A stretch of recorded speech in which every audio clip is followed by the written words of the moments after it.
Do you freeze up when someone asks what you do for a living? Because if you're a graphic designer, your answer could be the difference between landing a client and getting forgotten in 5 seconds. Here's the thing about being a designer. You're really good at what you do.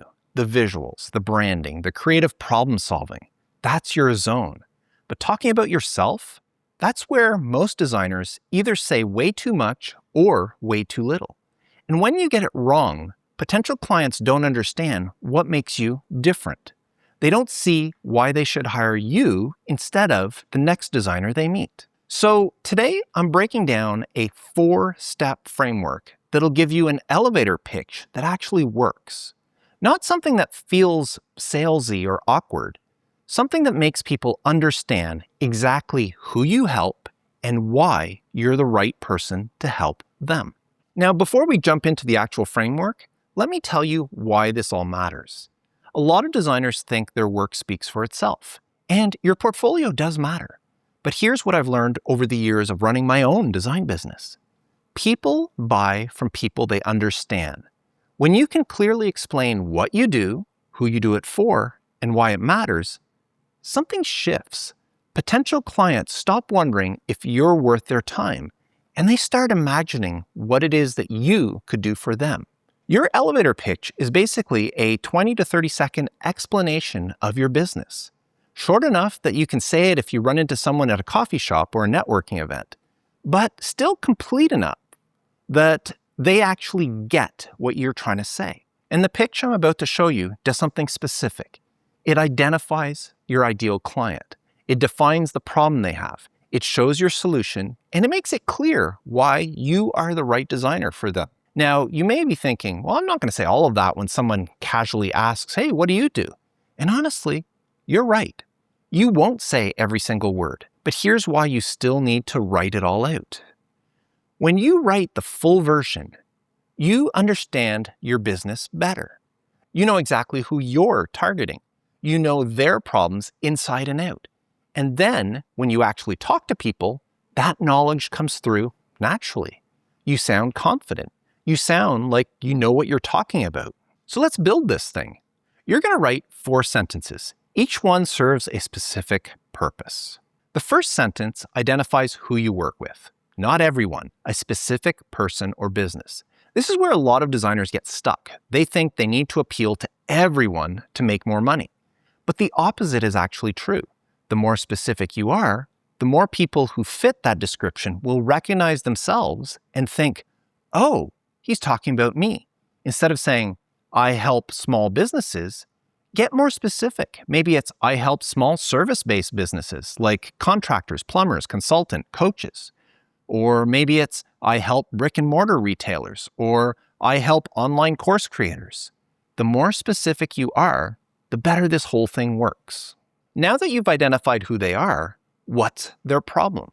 Now this is the pain point, the thing that's keeping them up at night, the reason they'd actually hire a designer. Maybe their problem is that they look unprofessional compared to their competitors. Maybe they're losing customers because their website doesn't convert. Maybe they're trying to stand out in a crowded market, but they feel invisible. Here's the key. Don't just state the problem. State it in a way that shows you understand their world, that you get it. So instead of, they need a logo, you might say, they're struggling to be seen in a sea of competitors who look just like them. That's the real problem. Now, next is where you explain how you fix that problem. And this is where designers often go wrong. They list everything they do. Oh, I do logo design and branding and web design and packaging and marketing materials, social media graphics, and the whole list. But your ideal client doesn't care about your services. They care about the results. So you say how you solve their problem. You might say, I create a comprehensive brand identity that sets them apart and makes them the obvious choice in their market. Or I design websites that actually convert visitors into customers. Keep it focused on the outcome, not the deliverables. And then finally, why are you the right person for the job? This is where you state what makes you different, not what makes you better. Nobody believes that anyways. What makes you different?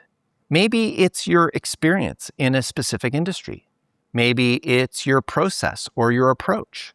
Maybe it's that you understand the business side, not just the creative side. For me, I might say something like, I combine strong design with an understanding of how to actually make those designs so they get results. That's my differentiator. I'm not just a designer, I understand the business side too. Let me give you a complete example so you can see how this works. I work with small service-based businesses, contractors, plumbers, consultants, and coaches. These businesses are losing customers because they look unprofessional compared to their competitors and they're not taken seriously in their market. I help them by creating a strong, professional brand identity through graphic design, web design, and strategic marketing that positions them as their authority in their space. I'm the right designer for them because I understand both the creative side and the business side. I don't just make things look good, I make sure the design actually works to attract and convert their ideal clients. Put it all together, and that's your elevator pitch. It's about 60 seconds when you say it naturally, way more than what a normal elevator ride would take, but perfect for a real conversation. Now here's where a lot of designers will stop, but you shouldn't.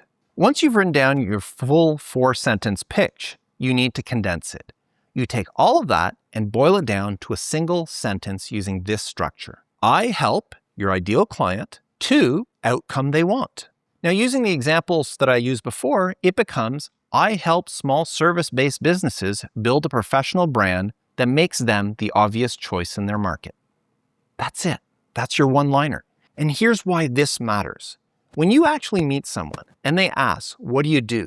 You're probably going to use this one-liner first. It's quick. It doesn't feel like a sales pitch. It just feels like you're answering their question. But because you wrote the full version first, this one-liner now has weight behind it.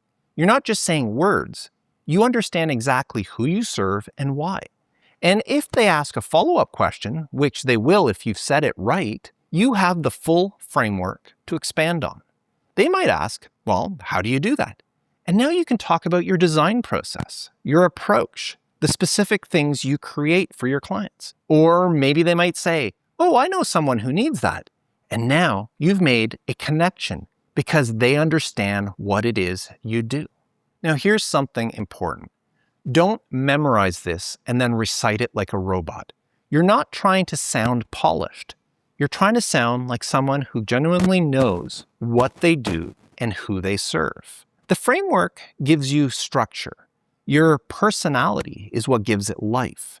So when someone asks what you do, you start with your one-liner. You say it naturally. Then you watch how they respond. Do they lean in? Do they ask questions? That tells you if they're interested or if they're just being polite. Now, if they're interested, you can expand. You talk about the kinds of clients you work with. You explain the problems you solve. You describe how your approach is different. But you're listening too. You're not just delivering a speech.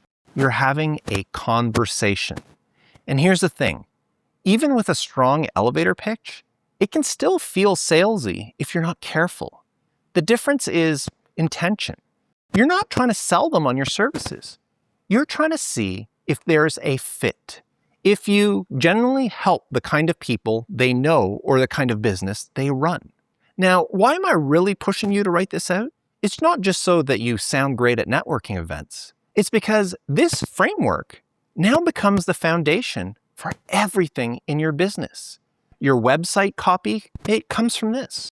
Your social media content, it also comes from this. Your marketing message, it comes from this. Even the way you sell your services comes from this. When you know who you serve, what problem you solve, and why you're different, every piece of your marketing becomes consistent. Every message you put out reinforces the same idea.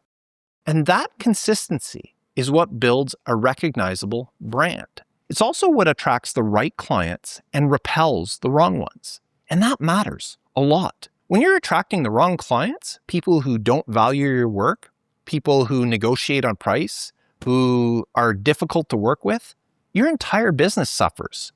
But when you're attracting the right clients, the ones who actually benefit from what you do and see the value, everything changes. Your projects are more enjoyable. Your rates are easier to justify. your business actually feels sustainable. And it all starts with knowing who you are and what you do. So here's what I want you to do. Sit down, and I mean actually sit down with pen and paper or a document open on your computer and write out your 4 sentences. Don't overthink it. Your first instinct is usually right. Sentence 1, who do you work with? Sentence 2, what's their problem? Sentence 3, how do you solve it? And sentence 4, why are you the right person?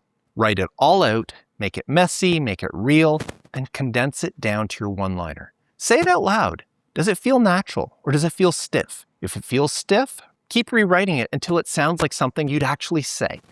Now, this framework will change how you talk about your business. It'll change how you market it, and it'll change the kind of clients you attract. You've already got the design skills.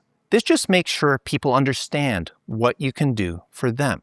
If you've already written your elevator pitch, I'd love to hear it. Please drop it in the comments. I'll let you know what I think. And if you found this video helpful, then check out my video on communication skills and how they matter for attracting clients. And please subscribe to the channel so you don't miss future videos about running your design business. That's it for now. Stay creative.